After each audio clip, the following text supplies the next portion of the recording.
All praise belongs to Allah, the Lord of the worlds. May the peace and blessings of Allah be upon our beloved Prophet Muhammad, his pure household, Ahlul Bayt, and his noble companions. May the peace, mercy, and blessings of Allah be upon you. Welcome.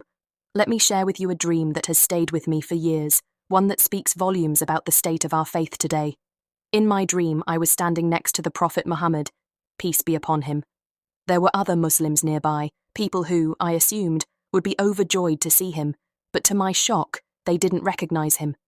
They were standing right there, yet their eyes didn't light up, their faces showed no signs of recognition, and their hearts seemed unmoved. I was overwhelmed with sorrow for them and for him. I thought to myself, how can they not see who is standing in front of them? How can they miss such an incredible opportunity? So I turned to the Prophet, peace be upon him, and asked, Ya Rasulullah, may I introduce you to them? If they knew who you are, I am certain they would be so happy. He smiled gently and said, Okay.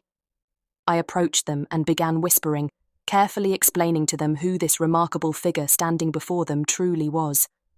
I said, This is the Prophet Muhammad, peace be upon him. Slowly, they began to respond, extending their hands for a handshake.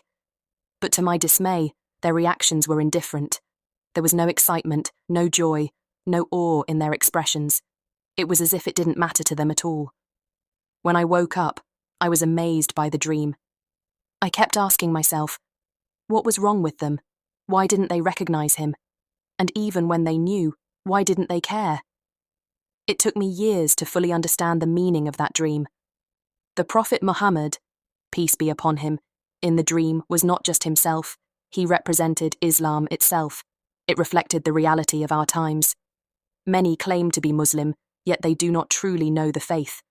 And even when the beauty and depth of Islam are explained to them, they remain indifferent. They don't see its value, especially the spiritual dimension that once defined the religion. In the past, the Sufi sages were the guardians of this spiritual essence. They emphasized the remembrance of Allah, the purification of the soul, and the esoteric beauty of Islam. Through their gentleness, wisdom, and mercy, they preserved the faith during some of the most difficult periods in our history. Their ways touched hearts, not just within the Muslim community, but even among those of different faiths. Saints like Ibn Arabi taught us that the true path of faith is not about external rituals or worldly competition, but about cultivating a heart full of love for Allah and compassion for humanity. They saw each human being as a potential vessel of divine light, emphasizing inner transformation over outward appearances. Where some see religion as a set of rigid rules, the Sufi way has always been about a profound, personal journey of spiritual growth.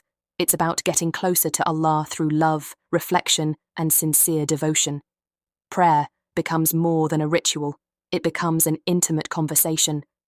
Fasting is not just about abstaining, but about purifying the soul. Charity becomes a way of recognizing the divine in others.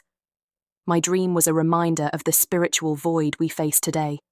It showed me that while many may outwardly identify as Muslim, they have lost touch with the heart of Islam. They fail to recognize its true essence, and even when it is brought to their attention, they remain unmoved. But there is hope.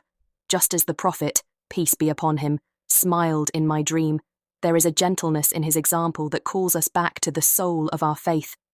The Sufi masters understood this, that our worth is not measured by our worldly achievements, but by the softness of our hearts and our capacity for love and understanding. The question is, will we respond, or will we remain indifferent, standing in the presence of greatness, yet failing to recognize it? Will we rediscover the path of inner cultivation, of love for Allah, and of compassion for all humanity? Our challenge is to awaken, to move beyond surface-level understanding and reconnect with the profound, transformative spirituality that has always been the heart of our faith, to see each moment as an opportunity for spiritual growth, each interaction as a chance to reflect divine mercy.